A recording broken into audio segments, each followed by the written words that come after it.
Kunja Bihari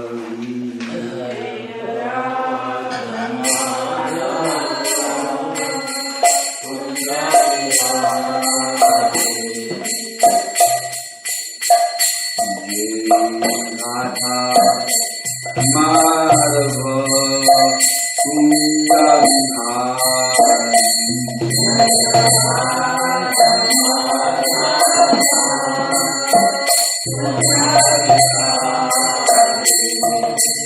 Gopijana Baba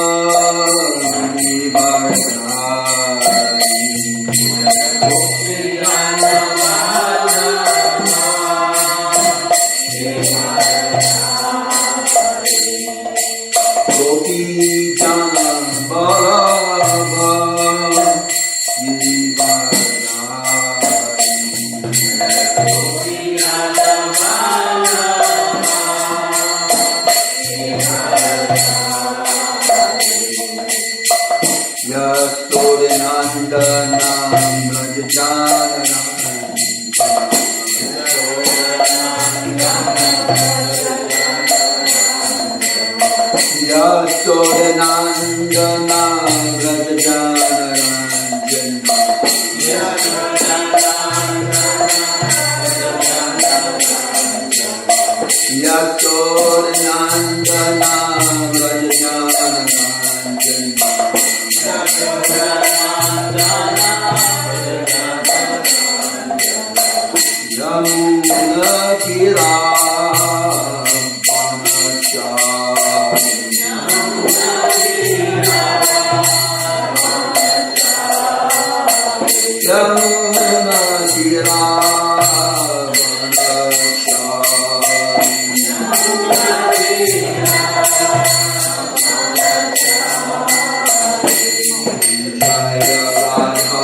Om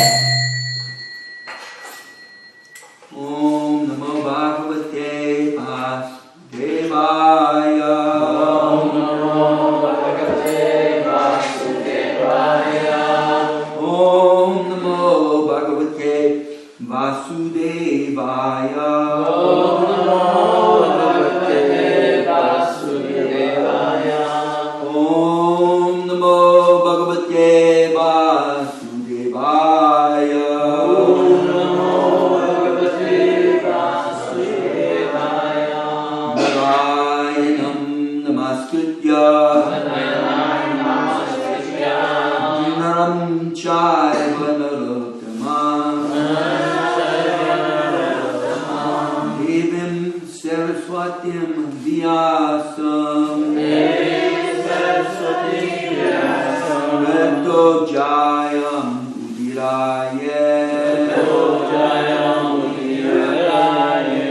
Before reciting Srimad Bhagavatam, which is our very member conquest, we first offer respectful obeisances unto the personality of Godhead, Lord Narayana, unto Narayana Rishi, supermost human being, Mother Saraswati, Goddess of Learning, and Srila Vyasadeva, the author, by regular attendance in classes on the Bhagavad, and by rendering service to the pure devotee, all that is troublesome within the heart becomes destroyed to practically nil, and thus loving service unto the glorious Lord, who is praised with transcendental hymns, becomes established as an irrevocable fact. We're reading from the Srimad Bhagavatam, Canto 2. Ooh, golly, took the bookmark, pulled it out. Canto 2, Chapter 1, and it's text number 20 today.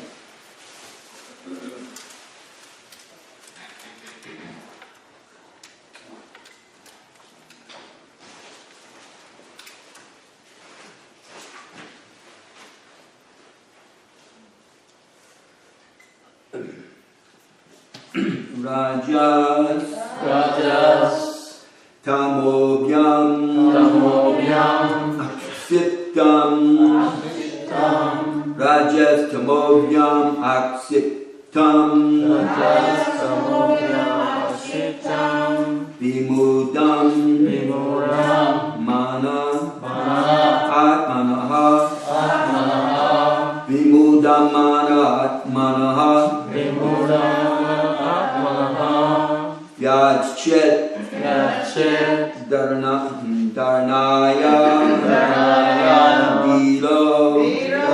Yadchet Dharnaya Dilo Yadchet Dharnaya Dilo Hanti Ya Tatkitam Malam Hanti Ya Tatkitam Malam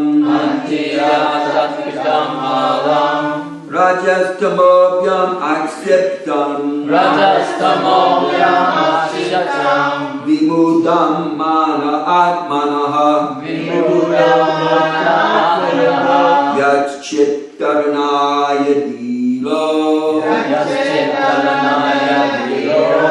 Antiya Tatkitam Malam Rajastamobhyam Aksiptam Vimudam Mana Atmanaha Yadchittarnaya Dilo Antiya Tatkitam Malam Rajastamobhyam Aksiptam Vimudam Mana Atmanaha Yadchittarnaya Dilo Antiya Tatkitam Malam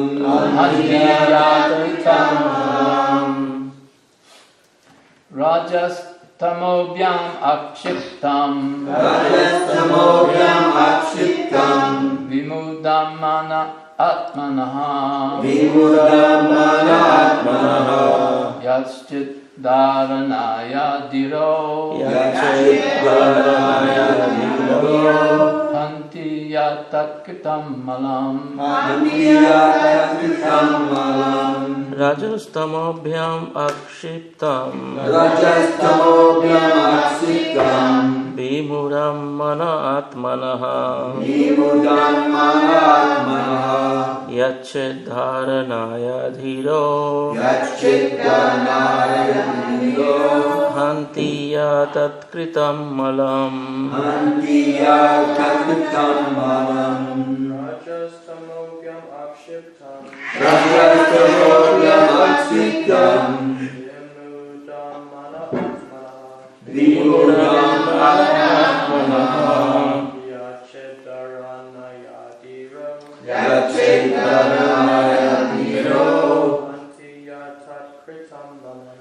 Hanti-yatakritam malam Rajatatmudam aksitam Rajastamobhyam akshitam Vimudam mana atmanaha Vimudam manatmanaha Yaschit-dharayanam dhiram Yachit-dharanaya Diro Antitat-kritamanam Hanti-yatakritam malam Rajastamobhyam akshiptam Rajastamobhyam akshitam Guna atmana Vimudam manatmanaha Yachidharanaya dhiro Yachit-dharanaya Diro Yatakritam malam Hanti-yatakritam malam How on, Prabhu? You want me to push it closer?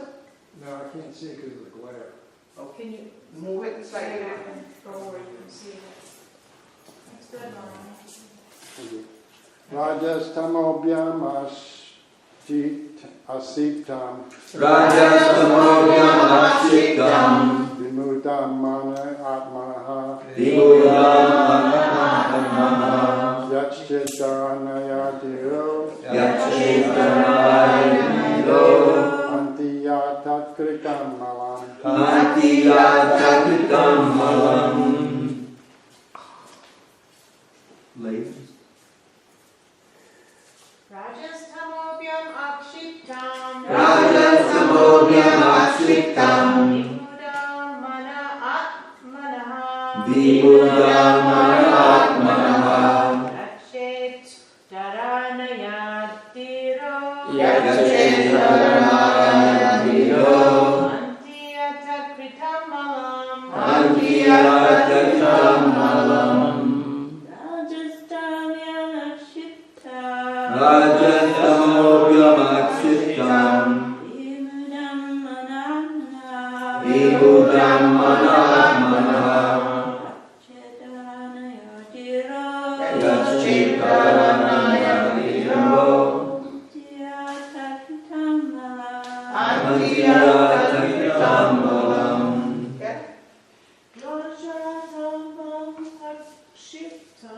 Rajastamobhyam akshitam Vimudam manatmanaha Yachit-dharanaya Diro Hanti-yatakritam malam Rajastamobhyam akshiptam. Rajastamobhyam akshitam Vimudam mana atmanaha. Vimudam manatmanaha Yachit-dharanaya dhiro. Yachit-dharanaya Diro Hanti-yatakritam malam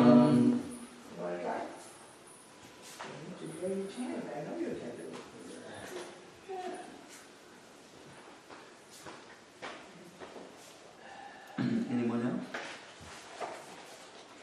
Okay, we'll do the word for word. Raja, the passionate motive nature. Tamobhyam, as well as by the ignorant mode of material nature.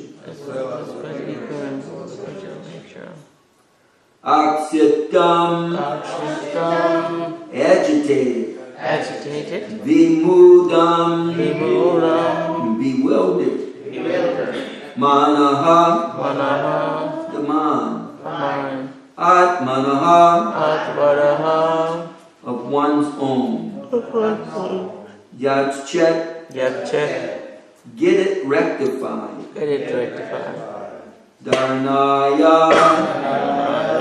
by conception by conception of Vishnu, of Vishnu, Didaha, Dhiraha, the pacified, the pacifier, Hanti, Anti, destroys, destroys, Ya, Ya, although, all those, Tatkritam, Tatkritam, done by them, done by them, Malam, Malam, dirty thing. dirty things, Translation, please repeat. One's mind is always agitated by the passionate mode of material nature and bewildered by the ignorant mode of nature. ignorant mode of nature, But one can rectify such conceptions but one can rectify such conceptions by the relation of Vishnu by the relation of Vishnu, and thus become pacified and thus become pacified, by cleansing the dirty thing By with cleansing the the dirty dirty things created by them. created by them. One's mind is always agitated by the passionate mode of material nature and bewildered by the ignorant mode of nature. But one can rectify such conceptions by the relation of Vishnu and thus become pacified by cleansing the dirty things created by them. And Srila Prabhupada's divine purport. Persons generally conducted by the modes of passion and ignorance cannot be bona fide candidates for being situated in the transcendental stage of God realization. Only persons conducted by the mode of goodness can have the knowledge of the supreme truth. Effects of the modes of passion and ignorance are manifested by too much hankering after wealth and women. And those who are too much after wealth and women can rectify their leanings only by constant remembrance of Vishnu and his potential impersonal feature. Generally, the impersonalists or monists are influenced by the modes of passion and ignorance. Such impersonalists think of themselves as liberated souls, but they have no knowledge of the transcendental personal feature of the absolute truth. Actually, they are impure in heart on account of being devoid of knowledge of the personal feature of the absolute. In the Bhagavad Gita, it is said that after many hundreds of births, the impersonal philosopher surrenders unto the personality of Godhead.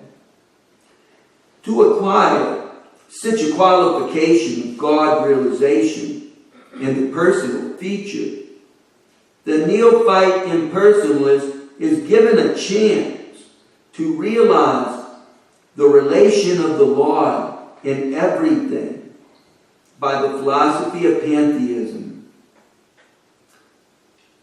Pantheism, in its higher status, does not permit the student to form an impersonal conception of the absolute truth, but it extends the conception of the absolute truth into the field of the so-called material energy. Everything created by the material energy can be dovetailed with the absolute by an attitude of service, which is the essential part of the living energy. The pure devotee of the Lord knows the art of converting everything into its spiritual existence by this service attitude. And only in that devotional way can the theory of pantheism be perfected. Thus ends the Bhagavatam purport to the 20th sloka of the first chapter, second canto, Srimad Bhagavatam, the first steps in self-realization. Srila Prabhupada ki jai.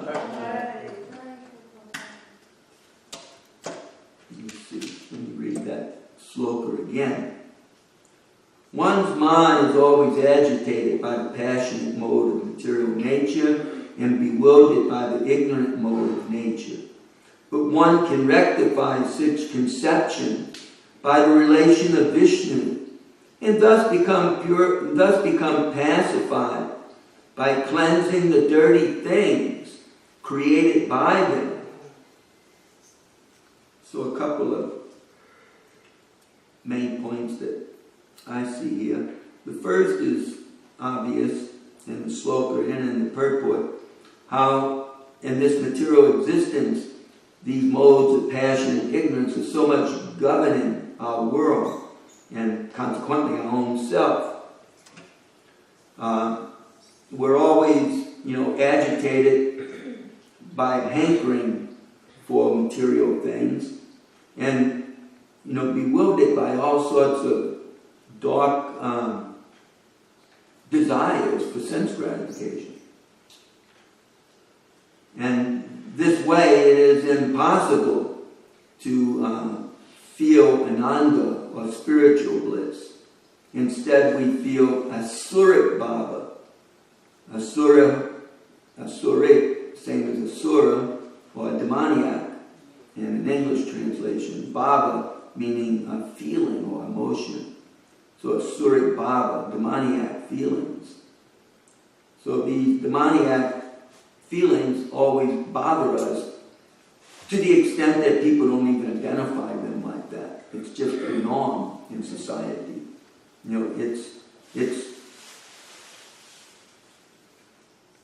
It's the norm even in the world today, even although there is more of a retaliation against it. For example, it was the norm for women to be suppressed in society by men. But, nowadays it's the Me Too movement and women are revolting against this. But even today it's hard to make it in certain fields that ladies in past centuries were not involved in, such as the military.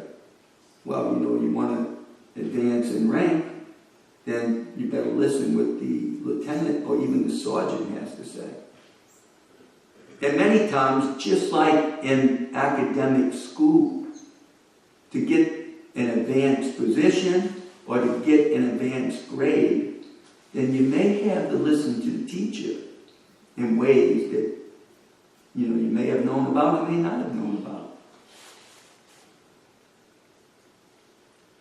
But nowadays there's somewhat of a revolt against that type of manipulation simply for sense gratification. Still, it pervades society, and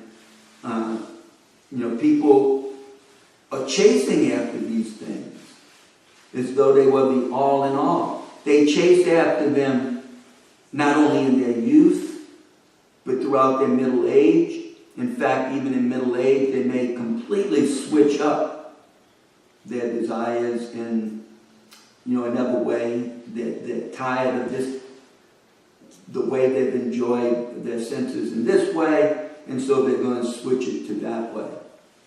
And then in old age, they're still going on with the same thing. This is what a passionate and ignorant society teaches one.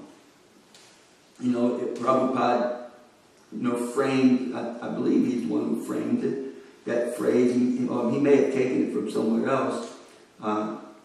it was a bubblegum phrase, chewing the chew. They're simply chewing the chew. They're simply chasing after sense gratification and not realizing that it's not going to bring us happiness.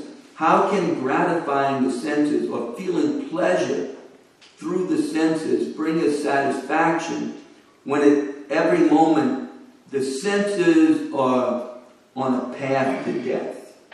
From the time we are born, we are dying, and we don't know how long Providence has allotted us. There are many children that come down with terminal diseases. There are many accidents. People leave this world untimely every day, every moment around the world. So we don't know how long we have. But yet we're chasing after trying to derive our pleasure, our happiness, our life through something that's dying. And will die. Inevitably will die. And if we live a long time, then we have to go through various diseases and death that make deriving sense pleasure very difficult. But if we have not learned, if we have not trained ourselves to derive pleasure in a different way, then we don't know what to do with ourselves. And people simply suffer the consequences of not knowing. Therefore, the Krishna consciousness movement is pushing, propagating this idea of Krishna consciousness. That we need this conception of Vishnu or God to meditate, to think about, instead of thinking about sense gratification. When we turn our attention to Vishnu, then those other conceptions can be burned up, just like fire burns up wood to ashes.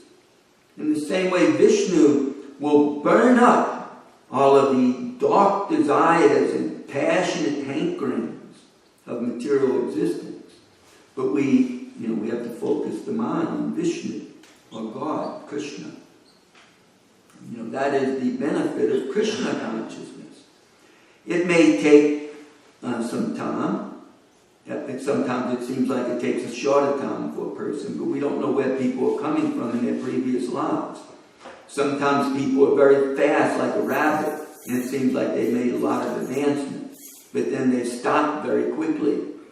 Sometimes rabbits run fast, but then they stop and stand there. Prabhupada used to give this example of the famous Aesop fable story of the race between the rabbit and the turtle.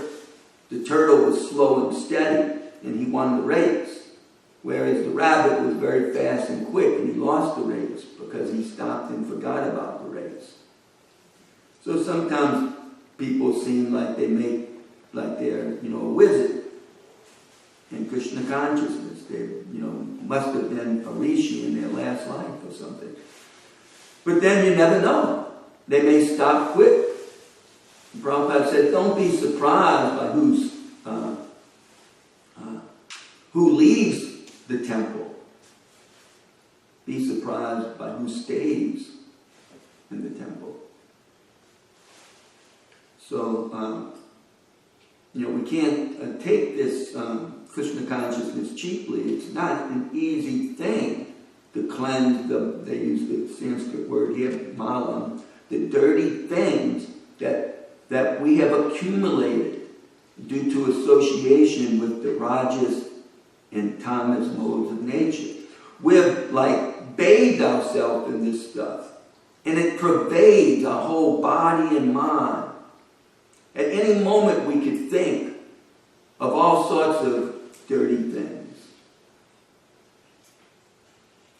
So it's not easy to purify that whereby we only think of good things. We don't think of helping and serving others.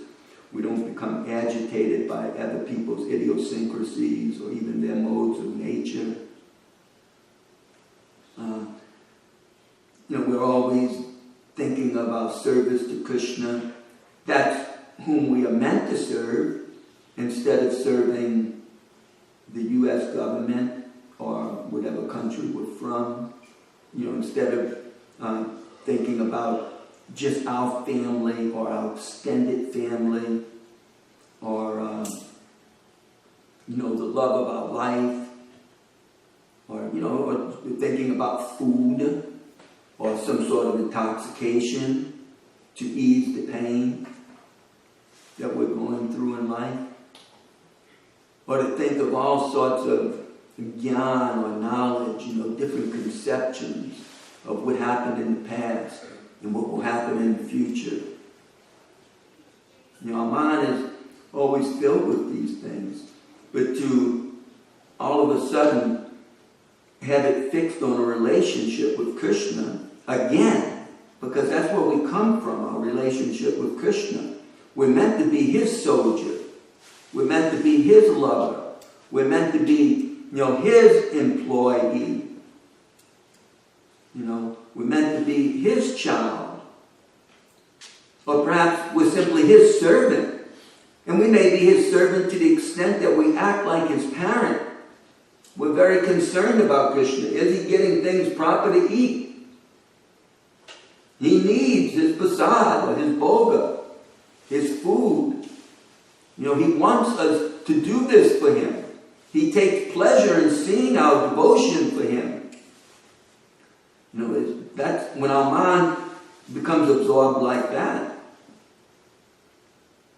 But, these things take a lot of practice, especially for the neophyte. It takes a lot of training and practice. I don't mean a few days or a year like you're going to college, and you go through this semester, you go through 8 semesters and they give you a degree. Now you can go up and practice in the world, that particular occupation. And then that consumes our lives. But if we take these same tendencies of service and apply them to Krishna's service, then that perfects that service attitude. Otherwise, our service attitude is just bonding us in this world. Because we want to serve. And if we want to serve things in this world, then man proposes, God disposes. What can God do? That's what we want to do. He's trying to give us the hint that we don't have to serve here. But if we want to serve here, what do we expect? It's our freedom. It's our right. We can serve where we like. And if we want to serve Krishna, then Krishna is there for us. He's ready anytime we turn to him. And again, we want to take up his devotion. We want to worship him instead of worshiping nothing. Or some sort of material life, or some sort of impersonal light. We want to serve him. Instead of thinking about all the ignorant and passionate things that we become accustomed to think about, we want to try to think about him.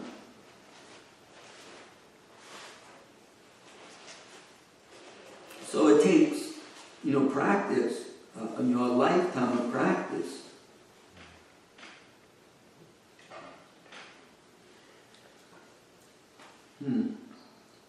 The other thing Prabhupada discussed was this idea of pantheism. I don't have a deep realization of pantheism, so I'll turn to the audience for that. It means that we worship basically the universe. I haven't really understood this Greek word. It's a Greek word, this P-A-N. Why they say Pan-Asia, Pan-America, Pan-this, Pan-that, pantheism. I'm not 100% sure, because if you look it up in a dictionary, a lot of English dictionaries don't give you the Greek meaning. They just tell you all about pots and pans. And, the word can be used for about 10 different things. But what that preface means in Greek, I'm not 100% sure. And of course we know theism means to understand as a person of God. Pantheism, I believe, is relating to the whole universe as God, because they worship everything as God. They see everything as sort of divine in a material sense. But they have a very big, common pantheism has a very big lack of understanding what is beyond this universe, beyond this world. For them, this world is the all in all. And they sort of see it all as divine. But it's not really divine when it's compared to the most divine. It becomes what we commonly call material. Because it's temporary. It is temporary. And it does have a lot of misery. And it's not the greatest creation of God. I mean, beyond this, that transcendental world, which pantheism knows nothing about, it's an amazing place. You don't have to worry about taxes. You don't have to worry about insurance. You don't have to worry about doctors. In fact, you don't have to worry about getting sick or having some sort of physical or mental problem. They don't exist there. You don't have to worry about the transportation industry. Everybody travels at the speed of mind, at their own will. You know, everything is completely wonderful. You know, perfect. No problem with the weather. You know, everything. And that's what they lack knowledge of. So similarly, Prabhupada is making the point that these impersonalists, you know, they also lack that knowledge of the personal feature of God. For them, monists, they think that ultimately everything is light and everything here is illusion. And we just have to somehow ever merge with that light or become that light again. There's no fun for a living being in the light. There's only some cessation of life in this world, which is full of misery. You know, there's some happiness, you know, you think you're really enjoying, and then some misery comes and kind of messes it all up. And that always happens. So we say it's a miserable place. So when one merges into the light, you don't have to deal with that, but then the natural life of a living being becomes stagnant. It has no expression. You know, and eventually those ambitions to live manifest. And without knowing about Krishna's realm, then we have to again take birth here. And Prabhupada says that such people take birth as big philanthropists. You know, we may not recognize Bill Gates as a philanthropist, but he's one of the biggest philanthropists in the world. He makes a lot of money, but he spends a lot of that money on philanthropy, you know, on welfare of other people in various ways. So, you know, they have good karma naturally when they want to come into the world, because they've become free from sin, free from bad karma, and they've transcended the material world and entered into the light. That light is there, it's all pervading, everything is situated in that light. But, you know, that light is the rays of Krishna. And, you know, that is not our ultimate home. Our ultimate home is in Krishna's planet, in his world. But in that light, we have some sort of impersonal being or existence. And if we don't realize our life with Krishna, then we, you know, again, we may come into this world and, you know, try to help others. But the best help, Srila Prabhupada, he used to say that the greatest philanthropy is the Lord Chaitanya Sankirtan movement, because it keeps people sober. They translate this word dhira in today's verse as pacified from material nature. In other places it's translated as sober. It makes us sober-minded. Instead of chasing after some drug or chasing after some money, we become sober-minded. We see that this is just a race we'll never win. We can't win that race. That we're meant to be pacified about things in this world, sober, and fix our mind on what is eternal and transcendental.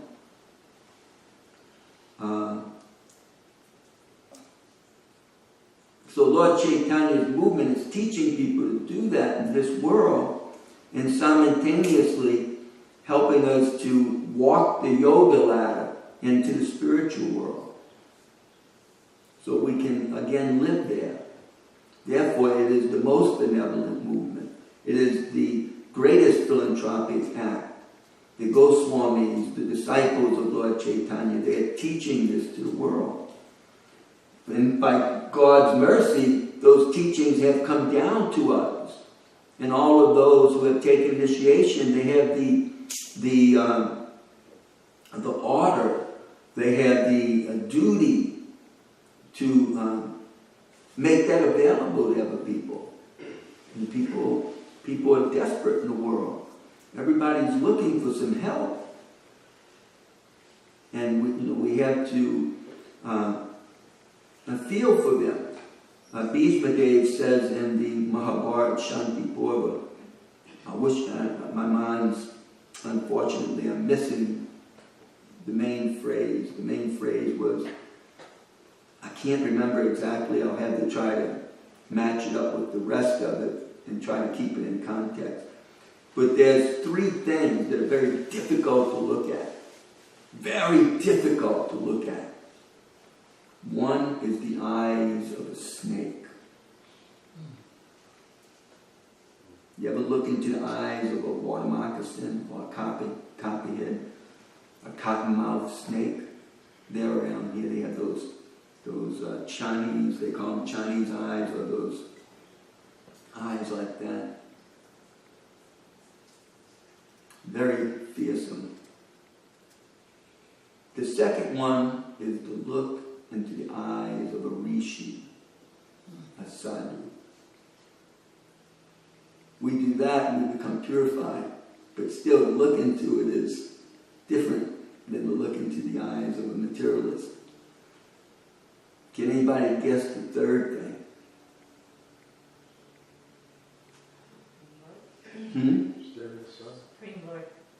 That would be wonderful, but no, that's not what he says. Is it women? Women? No, but you may fall into Maya.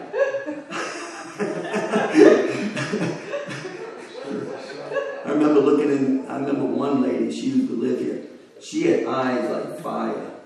Boy, if you looked into her eyes, she had amazingly fiery eyes, that was, what's his name's wife? What is his name? He used to be here about 4 or 5 years ago. Can't remember his name or his wife's name. They used to live where Gokula lived. You mean Srimad wife? No, not Srimad wife, the one who lived there before them. They fixed the place up. The place was in bad shape, and they spent the money to fix it. Vishnupriya? I don't think that was her name. That was Ram's wife. Anyway. He was a Bengali devotee, and she was from Lithuania? Yeah, I'm pretty sure she's from Lithuania. Anyway, her eyes were very fiery eyes. So Bhishma, they knew about her? No, that's not what it is. That's not the answer. Well, there's a lot of women with fiery eyes. I was joking. What's the question? It's difficult to look at? Yeah, what is very difficult to look at? The eyes of a snake, the eyes of a rishi, and the eyes of Old age. sort of Death? or a person dying, sort of. The eyes of the distress. The eyes of the distress. So people, there's so many distressed persons there. We have to somehow ever give them Lord Chaitanya's movement. Just hearing Hare Krishna may be sufficient.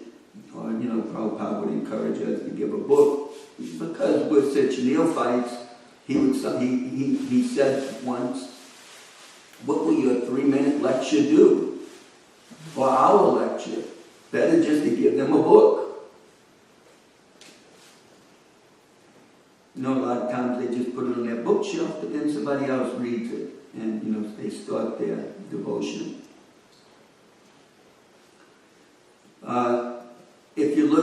Miller's always posting, him and Morancini and Rohini, they always post on their Facebook pages the books that they give out to people. And you see so many wonderful pictures of people smiling and holding the book. In fact, you see even groups of them. I don't know about Drew Miller looking into the eyes of ladies, but he's always got a lot of ladies in groups holding books that bought it from him. And a lot of times, you know, he's got their husbands or their whatever men they're with, you know. And amazing. So, you know, people will, they do take the books, and whether they read them or not, and generally somebody will read a book. So, that's a wonderful way. That's the, you know, the way that Prabhupada most advocated, propagated, to help people was by distributing our books. Nowadays, we distribute the science also through, you know, digital media. You know, it's just out there on the internet, and we try to make it available to people. And so that goes on. You know, we also, of course, put it in the forms of movies. Devotees get interviewed by other, by newspapers, magazines, you know, different academic groups. Recently, Shivram Swami was interviewed by Om Times, I believe they call it. Did a big feature on him. So in that way, you know, everybody can benefit.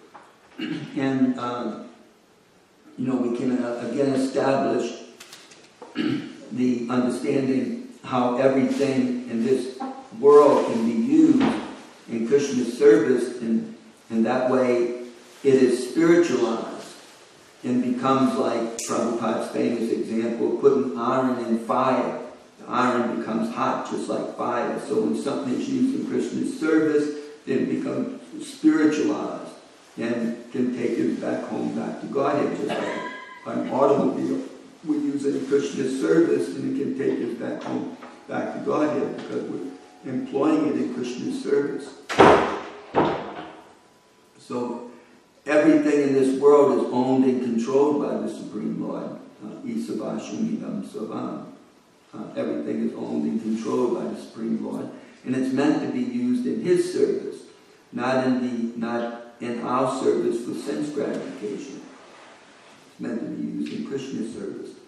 So when we train ourselves to do that, and when we do that, then we're on the path back home, back to Godhead. And the more a person is habituated to just using Krishna's property for their own sense gratification, then the longer we have to stay in this material world. Because Krishna is not going to let us into the spiritual world to misuse everything.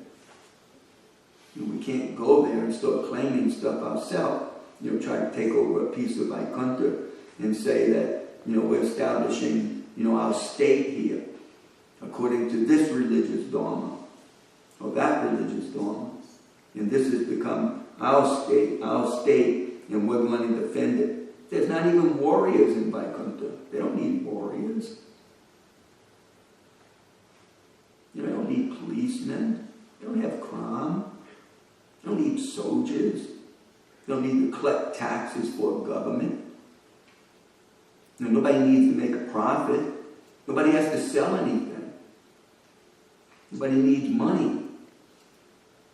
You know, the trees give you what you want, if you don't already have it. So, and that's our real life. But to get to there, we have to learn to use the property we have here in Krishna's service. You know, everything could be very nice. You know, everybody has their ashram. Everybody, you know, can, you know, feed others. Everybody can, you know, teach others. You know, everybody can offer facility to others. And even if we don't only have a little bit, just like there's the example when Krishna went, I think, to Mithila, the saintly king there, whose name I don't remember. he was, of course, rich. I mean, kings naturally have, some wealth. They have generally as much as anybody else has in that country. They may not be the richest person in that country, but because they're collecting the taxes to protect and provide facility for people, they usually have a fairly large treasury.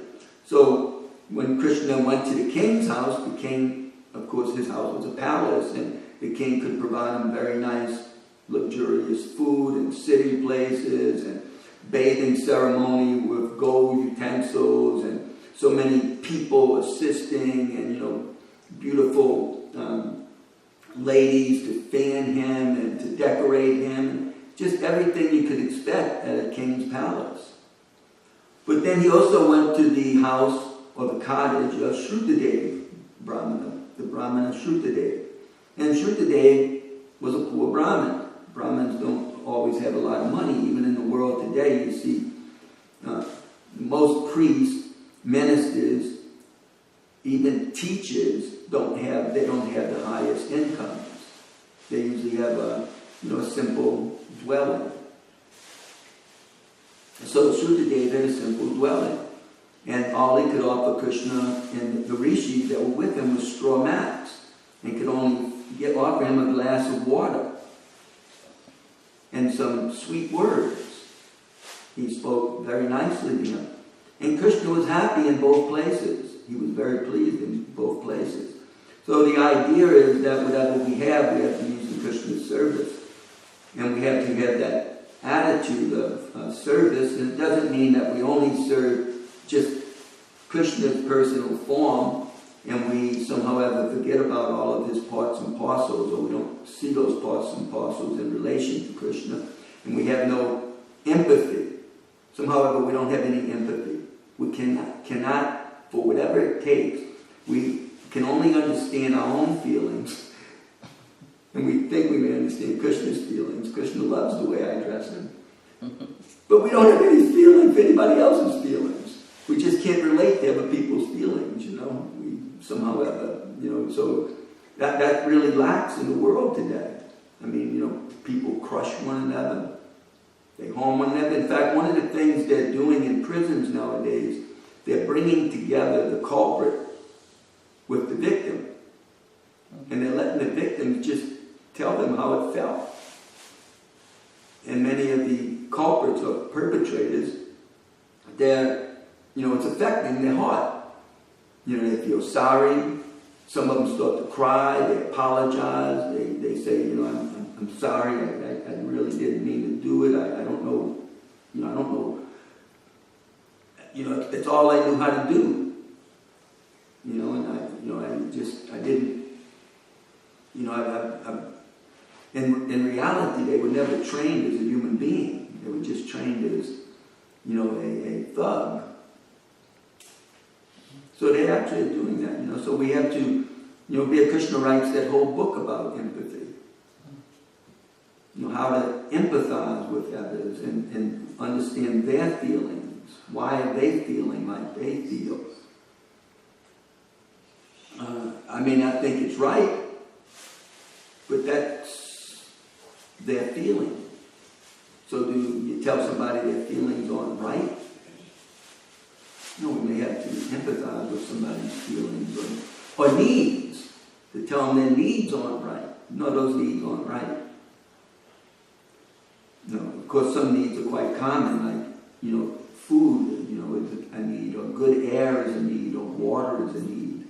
Those are basic needs. Education is a need. So many needs. So we have to, we can serve Krishna also. We serve Krishna by serving his parts and parcels, and he's always testing us like that. For grihastas, he tests us because, he expects that we treat people nice when they come to our house. We offer them what we have. We treat them as guests. So that's a test for grihasta. Lord Chaitanya was expert at doing that. Krishna was expert at doing that. They love to feed people. Lord Chaitanya could feed all the sannyasis. Other people would be in a predicament if that many sannyasis came to your house. Lord Chaitanya, he could do things like that. You know, Yudhisthira Maharaj was very great for doing that. You know.